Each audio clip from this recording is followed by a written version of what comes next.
रेशमा को अपनी नौकरी से बहुत प्यार था। कॉलेज के बच्चों को लिटरेचर पढ़ाना उसे बहुत पसंद था, भले ही बच्चे कभी कभी उसे अपनी ही उम्र का समझ लेते थे। उसका जवान दिखना एक वरदान भी था और अभिशाप भी। स्टूडेंट्स अक्सर उससे अपने दिल की बात कह देते थे, लेकिन कभी कभी उसे उनका रिस्पेक्ट पाने के लिए थोड़ी ज्यादा मेहनत करनी पड़ती थी। वो अपने लुक्स का बहुत ध्यान रखती थी, हमेशा अच्छे से कपड़े पहनती थी और उसके लंबे काले बाल हमेशा परफेक्ट स्टाइल में होते थे। उसकी खूबसूरती उसकी ढाल थी, दुनिया के कठोर जजमेंट से बचाने वाली। रेशमा एक कोजी अपार्टमेंट में अकेली रहती थी। उसकी जिंदगी लेक्चर्स, किताबों और शांत शामों से बनी हुई थी। वो खुश थी, इंडिपेंडेंट थी और अपनी स्पेस की बहुत परवाह करती थी, लेकिन उसकी ये सुव्यवस्थित दुनिया हिलने वाली थी। शहर के पन्ने के कोने में छुपा एक न्यूज आर्टिकल उसकी नजर में आया। ये भैरव चौक के बारे में था, एक ऐसा चौराहा जो अपनी डरावनी घटनाओं के लिए बदनाम था। एक्सीडेंट, क्राइम्स और अजीबोगरीब घटनाएं वहां आम बात थी। इस आर्टिकल ने रेशमा की रूह कंपा दी, उसके दिल में बेचैनी का बीज बो दिया। भैरव चौक नाम सुनते ही रेशमा की रूह कांप जाती थी। ये एक ऐसी जगह थी जो फुसफुसाहटों और डर से घिरी हुई थी। अखबार के आर्टिकल में एक्सीडेंट्स, क्राइम्स और अजीब घटनाओं के किस्से थे। कुछ लोग पुराने श्राप की बातें करते थे, तो कुछ लोग बेचैन आत्माओं की। रेशमा ने इसे अंधविश्वास समझकर नजरअंदाज करने की कोशिश की। कुछ लोगों की मनगढ़ंत कहानी, लेकिन उसके अंदर गहरा डर समाया हुआ था। उसे अपनी दादी की कहानियां याद आने लगी, बदला लेने वाली आत्माओं और रक्षा करने वाले तावीजों की कहानियां। रेशमा ज्यादातर अंधविश्वास में यकीन नहीं करती थी, लेकिन भैरव चौक के बारे में कुछ ऐसा था जो उसे अंदर तक डराता था। उसने ये ख्याल अपने मन से निकाल दिया और अपनी एक स्टूडेंट की शादी पर ध्यान केंद्रित किया। ये एक खुशी का मौका था जो उसकी बेचैनी से उसका ध्यान हटाने वाला था। शादी बहुत धूमधाम से हो रही थी। रंगों, संगीत और हंसी की बहार थी। रेशमा सिल्क की साड़ी में भीड़ में भी अलग दिख रही थी। उसे अपने पुराने कॉलीग्स से मिलकर अच्छा लग रहा था। उनके साथ बातें करते और गपशप करते हुए उसकी हंसी गूंज रही थी, लेकिन उसकी खुशी ज्यादा देर तक नहीं टिक पाई। कुछ लड़कों ने, जो उसके पुराने स्टूडेंट्स थे, उसे देखा। उनकी आंखों में पहचान के साथ कुछ और भी था, कुछ ऐसा जिससे रेशमा अनकंफर्टेबल हो गई। वो बहुत शोर मचा रहे थे और साफ था कि वो सिर्फ खुशी के माहौल में नहीं थे। रेशमा उनके अनचाहे ध्यान का केंद्र बन गई। उनके मजाक में छुपे हुए ताने थे, उनकी हंसी में मजाक था। उसने पोलाइटली एक्सक्यूज करके खुद को अलग कर लिया। उसका दिल बैठ गया, क्योंकि उसे पता था कि रात अभी खत्म नहीं हुई थी। उसे अभी घर जाना था और रास्ता भैरव चौक से होकर जाता था। जैसे ही रेशमा वेडिंग हॉल से बाहर निकली, बारिश की पहली बूंदें गिरने लगीं। आसमान बैंगनी और स्लेटी रंगों से रंगा हुआ उसके अंदर के तूफान को दर्शा रहा था। लड़कों के साथ हुई मुलाकात ने उसे हिलाकर रख दिया था। वो अब और चौकन्नी हो गई थी। उसने एक टैक्सी बुलाई। उसका दिमाग घर जाने के अलग अलग रास्तों के बारे में सोच रहा था। सबसे सीधा रास्ता जिससे वो हमेशा जाती थी, सीधा भैरव चौक से होकर जाता था।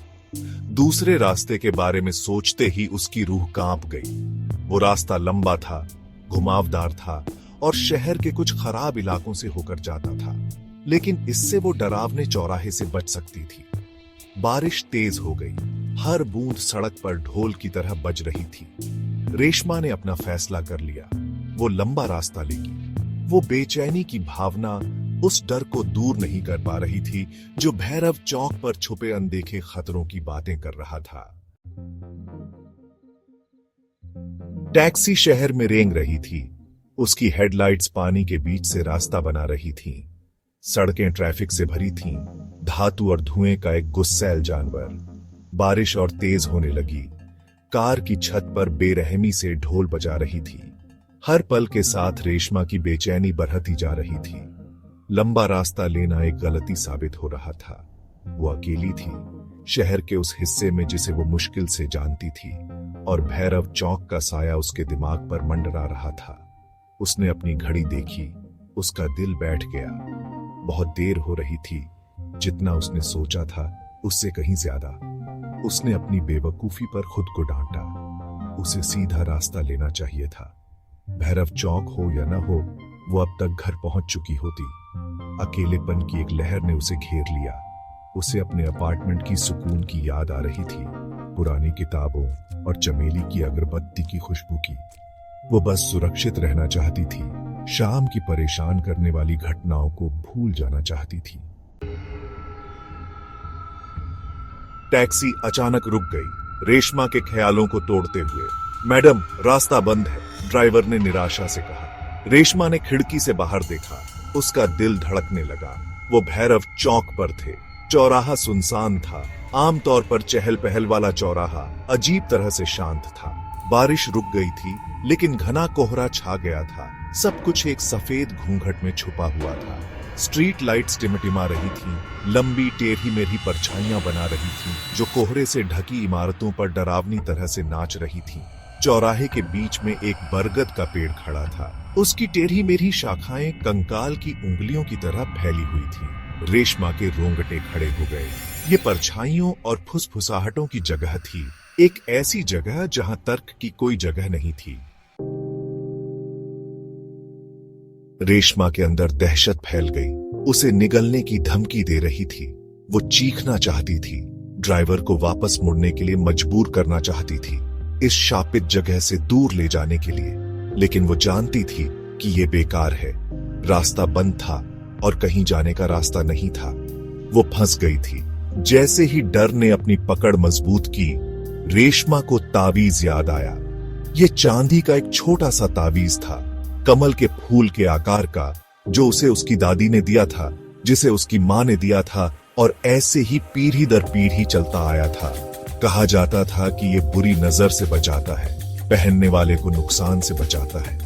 रेशमा आमतौर पर अंधविश्वास में यकीन नहीं करती थी, लेकिन अब वो तावीज को अपनी जान की तरह पकड़े हुए थी। उसने अपनी आंखें बंद कर ली। उसकी उंगलियां उसकी सतह पर बनी नक्काशी को छू रही थी। उसके ऊपर शांति की एक लहर छा गई, सुरक्षित होने का एहसास। वो अकेली नहीं थी। उसकी दादी, उसकी मां, उसके खानदान की सभी महिलाएं उसके साथ थीं।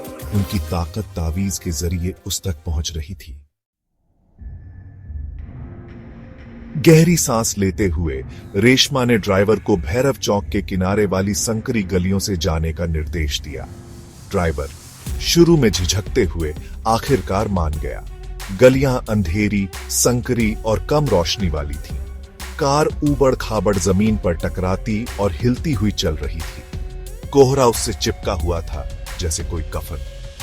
रेशमा अपनी नजर तावीज पर टिकाए रही, उससे ताकत ले रही थी।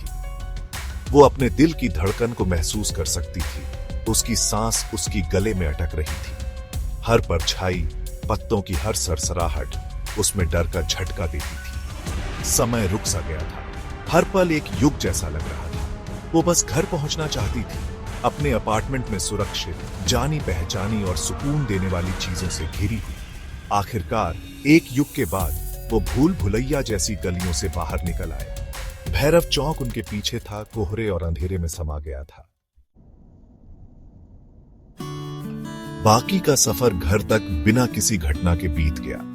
बारिश रुक गई थी और कोहरा धीरे धीरे छट रहा था। जब तक टैक्सी उसके अपार्टमेंट के बाहर रुकी, सुबह की पहली किरणें आसमान को गुलाबी और नारंगी रंगों से रंग रही थी। रेशमा ने ड्राइवर को पैसे दिए। उसके हाथ अभी भी थोड़ा कांप रहे थे। वो कार से बाहर निकली और सुबह की ताजा हवा में गहरी सांस ली। ऐसा लगा जैसे एक नई शुरुआत हो रही हो। जैसे ही वो अपने अपार्टमेंट की सीढ़ियां चढ़ी, उसने तावीज को कसकर पकड़ लिया। वो जानती थी कि वो इस रात को कभी नहीं भूलेगी, जिस रात उसने अपने डर का सामना किया और दूसरी तरफ और मजबूत होकर निकली। उसने अंधेरे के दिल में झांका था और उसे पार करने की ताकत पाई थी। और जीत के उस पल में रेशमा ने महसूस किया कि उसे अनजान से डरने की जरूरत नहीं है। उसमें इसका सामना करने का साहस था, सीधे सीधे।